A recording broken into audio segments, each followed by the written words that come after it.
కేంద్ర ప్రభుత్వం 1999 జాతీయ వయోవృద్ధుల పాలసీ అనుసరించి స్థానిక బోట్ క్లబ్ ఉద్యానవనంలో డే కేర్ సెంటర్ ఏర్పాటు చేయడానికి చర్యలు తీసుకోవాల్సిందిగా స్థానిక శాసనసభ్యులు పంతం నానాజీని కోరగా వెంటనే స్పందించి శాసనసభలో ప్రస్తావించడం పట్ల కాకినాడ జిల్లా సీనియర్ సిటిజన్స్ కార్యవర్గ సమావేశం కృతజ్ఞతలు తెలిపింది. స్థానిక బోట్ క్లబ్ ఉద్యానవన గ్రంథాలయం వద్ద కాకినాడ జిల్లా సీనియర్ సిటిజన్స్ ఆర్గనైజేషన్ కార్యవర్గ సమావేశం అధ్యక్షులు బుద్ధరాజ్ సత్యనారాయణరాజు అధ్యక్షతన జరిగింది.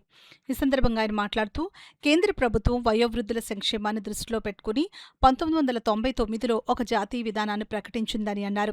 దానిని అనుసరించి స్థానిక సంస్థలు అటల్ వయో అభ్యుదయ యోజన పథకం కింద డే కేర్ సెంటర్లు ఏర్పాటు చేసి నిర్వహించాల్సి ఉందని అన్నారు.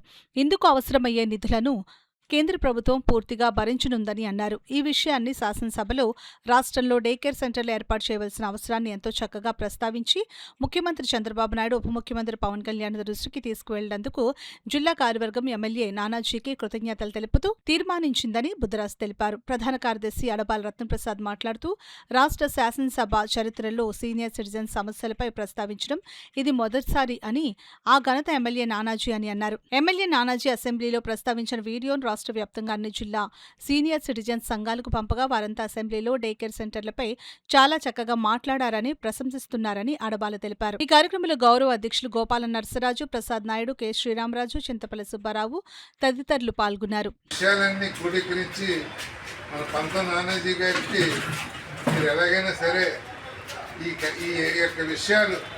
అసెంబ్లీ దృష్టికి, సీఎం గారి దృష్టికి తీసుకొస్తే కానీ ఇది మరి నెరవేరదు.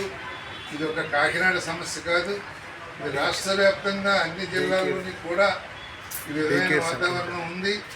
మరి హైదరాబాద్లో చూసుకుంటే వందలాది డే కేర్ సెంటర్లు అంటే 60 సంవత్సరాలు దాటినటువంటి పెద్దలు, మరి పిల్లలు వాళ్ళు ఉద్యోగరీత్యా, వ్యవసాయరీత్యా మరి వాళ్ళు పగలంతా బయటకు వెళ్ళిపోయినప్పుడు పెద్దవాళ్ళు ఒంటరిగా ఉండలేక ఒక డే కేర్ సెంటర్ ఉంటే క్యారమ్స్ ఆడుకోవడానికి, తర్వాత కాలక్షేపం చేయడానికి అది హైదరాబాద్లో ఎప్పటి నుంచో నడుస్తూ ఉంది. ఆ విధమైన వాతావరణం ఆంధ్రప్రదేశ్లో కూడా కావాలని అనేక పర్యాయాలు చెప్పడం, అవన్నీ గమనించి రత్నప్రసాద్ గారు దాని యొక్క వివరాలన్నీ కూడా మరి ఒక కాగితం రూపంలో ఎమ్మెల్యే గారికి ఇవ్వడం జరిగింది. అది ఇచ్చిన తర్వాత ఈరోజు అసెంబ్లీలోని మరి చక్కగా అన్ని విషయాలు కూడా మరి ఇవాళ పెద్దలంతా ఎక్కువ మంది ఉన్నప్పటికీ కూడా వారి అభివృద్ధి చెందుతుండలేదు, చాలా ఇబ్బందులు పడుతూ ఉన్నారు. కనీసం వారికి డే కేర్ సెంటర్ ఉంటే మరి మెడికల్ క్యాంపులు కానీ, ఆరోగ్యంగా వాళ్ళు యోగా చేసుకోవడానికి కానీ, పగలంతా క్యారమ్స్ ఆడుకోవడానికి కానీ, పగలు కొంతవరకు కాలక్షేపం ఉంటే వారికి ఏ విధమైన పని లేనప్పటికీ కూడా మనశ్శాంతి ఉండదు. ఏదో పని ఉంటే కానీ నలుగురితో కలిసి ఉంటే కలదు సుఖం ఉన్నట్టు నలుగురు పెద్దవాళ్ళు చోట చేరి దాని కబుర్లు చెప్పుకొని వెళ్తే కొంచెం ఆనందంగా ఉంటుంది. అది తప్పనిసరిగా నెరవేర్చలేని అని సీఎం గారి దృష్టి తీయడం చాలా అభినందనీయం. రోజుకి జనాభా పెరిగిపోతున్నాం, వృద్ధుల సంఖ్య బాగా విపరీతం పెరుగుతుంది. ఇప్పుడు చంద్రబాబు నాయుడు గారు ఒక మీటింగ్లో రోజు వృద్ధుల సంఖ్య పెరుగుతుంది, వారి గురించి ఆలోచించాలని కూడా ఆయన ప్రస్తావన జరిగింది. మరి 1999 కేంద్ర ప్రభుత్వం జాతీయ విధానాన్ని ప్రకటించిన మొత్తం దేశవ్యాప్తంగా వృద్ధుల యొక్క సంక్షేమం కోసం ఒక విధానాన్ని పాలసీ ప్రకటించింది.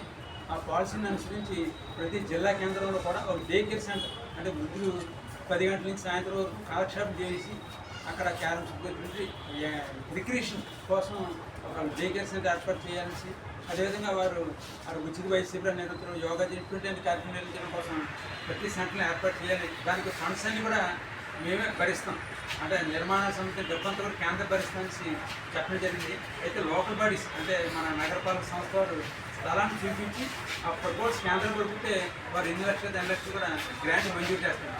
అది కట్టిన తర్వాత దాన్ని మన నిర్వహణ అంతా కూడా కార్పొరేషన్ చేయాలి. అటువంటి సెంటర్ ఏర్పాటు చేయమనేసి కేంద్రం నిర్దేశించి ఆ విషయాన్ని మన గౌరవ శాసనసభ్యులు పంతం నాయుడు గారి దృష్టికి తీసుకెళ్ళడం జరిగింది. మరి రాష్ట్రంలో ఒక్క సెంటర్ కూడా ఇంతవరకు నిర్మాణం జరగలేదు. తెలంగాణ ప్రభుత్వం వారు ఇప్పుడు 200 సెంటర్లు నిర్మించారు తెలంగాణ ఏరియాలో. మన రాష్ట్ర ప్రభుత్వం ఒక్క సెంటర్ కూడా నిర్మించారు. ఇప్పుడు దానికి డబ్బు రాష్ట్రానికి ఆర్థిక కాదు, మొత్తం డబ్బు అనేది సెంట్రల్ గవర్నమెంట్ భరిస్తుంది. అంటే శ్రద్ధ చూపట్లేదు ప్రభుత్వం. ఆ విషయాన్ని వేళ మన పంతం నానాజీ గారు అసెంబ్లీలో ప్రస్తావించి చంద్రబాబు నాయుడికి, ఉప ముఖ్యమంత్రి పవన్ కళ్యాణ్ గారి దృష్టికి తీసుకొచ్చి ఈ డే కేర్ సెంటర్లు, అంటే కాకినాడ సీనియర్స్ ఆర్గనైజేషన్ నన్ను అప్రోచ్ చేయారు. వారు బోట్ క్లబ్లో ఇటువంటి సెంటర్ ఏర్పాటు చేసి పోవడం జరిగింది. రాష్ట్ర వ్యాప్తంగా ఇటువంటి సెంటర్లు ఏర్పాటు చేస్తే అందరూ కూడా ఉపయోగకరంగా ఉంటుంది అనేసి చెప్పడం జరిగింది. అదేవిధంగా మనం కూడా ఎంతకొండ వచ్చి భవిష్యత్తులో మనకు వృద్ధిలోకం కాబట్టి మనం అందరూ